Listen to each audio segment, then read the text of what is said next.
নমস্কার পাবলিক, আমি তথাগত হারা যায় ছোট্ট আমতায়। আমি চলচ্চিত্র নামে একটা ক্যাফে চালাই। তো আজকে চলে এসেছিলাম সকালবেলা কাঁচা বাজারে। আর কাঁচা বাজারের সঙ্গে সঙ্গে আমার ছিল যে ক্যারি ব্যাগ, সসটা সব কিছু কেনা। তো এই দোকানটা আমতা বাজারের মধ্যেই পড়ে। তো সব কিছু কমপ্লিট করে চলে যাবে একটা ডিফারেন্ট দোকানে দাড়ি সেভ করতে। আর অ্যাকচুয়ালি যার কাছে দাড়ি সেভ করি সে আজ দোকান চেঞ্জ করেছে। তো সেখান থেকে করে আছে বাড়িতে এসে এই যে ফেজটা থাকে না, এই ফেজে আমি যখন শুয়ে রেস্ট নিই দুপুরবেলা এসে এই গরমের মধ্যে, এই সময়টা মনে হয় না যেখান থেকে উঠে আর দোকান যেতে। বাট বিজনেসের প্রথম রুল যে অজুহাতটা বাড়ি থেকে আসতে হবে। তো এই অজুহাত বাড়িতে রেখে চলে এলাম দোকানে এসে ঝাঁটটার সমস্ত দিয়ে আগে দোকানটা গুছিয়ে নেওয়া মেন দায়িত্ব।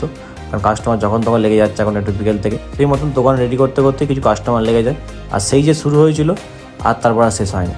তো একদম পুরো আমার দোকানের চাউমিন শেষ করেই তবে আমার পুরো শেষ হলো। তো যতগুলো চাউমিন ছিল আমার পুরোপুরি 7টার মধ্যে সমস্ত চাউমিন শেষ হয়ে যায়। আর সেই চাউমিনগুলো শেষ করার পরে আমি আমার ফ্রায়েড চিকেন হাত দিতে পারি। কারণ ফ্রায়েড চিকেন ভাজার সময় পেয়েছিলাম, যেহেতু একা আছি। তারপর ফ্রায়েড চিকেনগুলো ভাজি, তারপর মা আসে, মাকে বললাম তুমি ফ্রায়েড চিকেনগুলো বেচো, আমি একটু যাই একটা কাজ মিটিয়ে আসি। তো চলে গেছিলাম।